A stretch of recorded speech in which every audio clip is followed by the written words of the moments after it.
Well, we were in this area here, and I mentioned that I felt that it was going to go below the 100 level. And if I were making the market, in other words, if I was the market maker, providing the parameters at which the dollar index will go down to set up a buying opportunity, I would take it down to the 99.92 level. Why did I pick the 99.92 level? Okay, well, if you look at the price action right over here, okay, we had this run up at the beginning of that candle right there. Just draw that out in time. I gave you about 99.95, 99.92 level. Okay, that small little range of about 3 pips. The idea that I just gave on the fly last night when I was doing the commentary was really simply just rooted on the idea of this extension and ending it right on that candle's high and just eyeballing it. So that's what I was looking at. I expected it to drop down. I'm not convinced that we're going to see this top yet. So I felt that it dropped down here. And also, being a setup going into London, that's what I would expect. And I'm going to teach you how to use that information if that's what you want to investigate and study on your own. But notice that we ran up above these relative equal highs, and that's what we ran for the intraday price action target. So the high of the day that was set initially around the midnight time frame, it dropped down, creating the entire run lower, creating the London low real close to where I was outlining it. Not exactly, obviously, but it's good enough for government work. And the market starts to rally and it takes out the initial high of the day. But more specifically, it aims for these really clean levels. You have this high here, here, and here. Remember I was teaching? Just like this level here, the market does not like to leave that.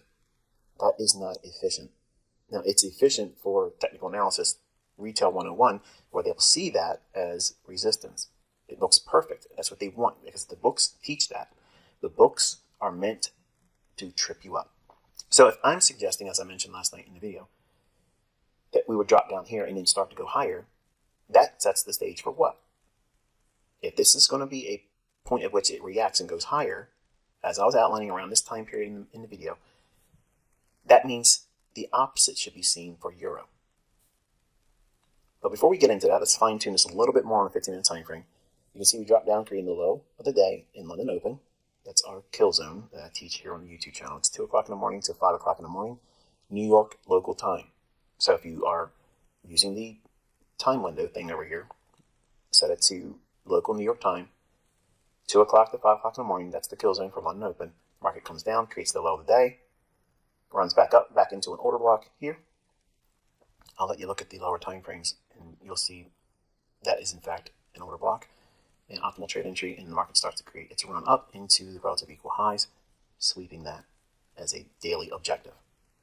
Now, if this is the low of the day, and if it's what I've outlined in advance, and you see that last night beforehand, this is what I expected to see price drop down in and then start to go higher. At the same time, Euro runs all the way back up to the previous week's high. How is this likely to be a false breakout? We have to use intermarket relationships like I'm showing you with dollar index. So if you're trading Forex, it's important to relate your analysis in the trading market. Okay, for instance, if you're looking at Euro, that's your trading market. You have to have a barometer, something to measure its movement with, and that's intermarket relationships. So having that with the dollar coming down to a level I outlined last night, that it would be a bullish area, it'd be a sensitive price point to see an advance higher. Because its relationship with Euro, it's inverted. So if dollar is going down to that level being 99.92, then it's not a surprise to see Euro rally higher as it's doing that. But what is the Euro reaching for? This high, and then went so far as to go up above the previous week's high. So they really reached up in there, took out the previous week's high, and at that same instance, right there, that's when dollar hit the objective I told you last night. That would be a buying opportunity for dollar. If it's a buying opportunity for dollar, then it's a shorting opportunity at that very moment. Look at your own charts and study the moment it hits this level here, it's the same moment that the dollar index is hitting that area I was outlining last night for a buying opportunity for dollar. All right, so the 15-minute time frame, you can see that the Euro went up into its kill zone here, 2 o'clock in the morning to 5 o'clock in the morning, New York local time. So it creates the high of the day.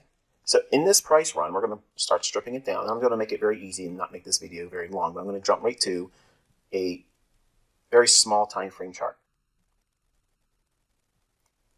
2 minute has the very clean fair value gap. So after it ran above that old weekly high, the market trades lower and takes out that short-term low. Now, some of you might see this short-term low and say, well, why didn't you use that low instead of this one here?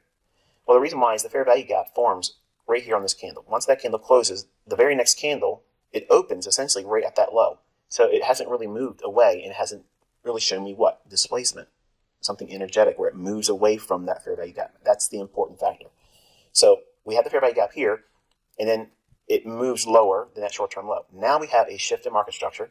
The market could have came back up into this run here and offered an entry there, but it didn't. Notice that. It went a little bit lower. That's fine. And then rallies up to that level here. This is the entry point. Now, think about where your stop loss would be and think about where your entry would be based on what I taught you using the New York session. This is an opportunity to pause the video and think about it before I show the annotations.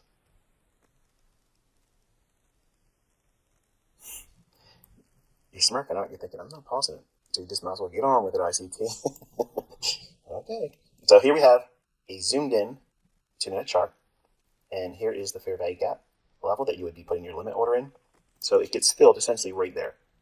Remember, it's not going to be placed in the marketplace for a shorting opportunity or entry on limit anytime in here, because it has to move away from the fair value gap. So it does it on this candle here. So we have that run through this short-term low. We have displacement. It was an energetic move lower away from the fair value gap. It doesn't get to it here. It goes a little bit deeper. We wait.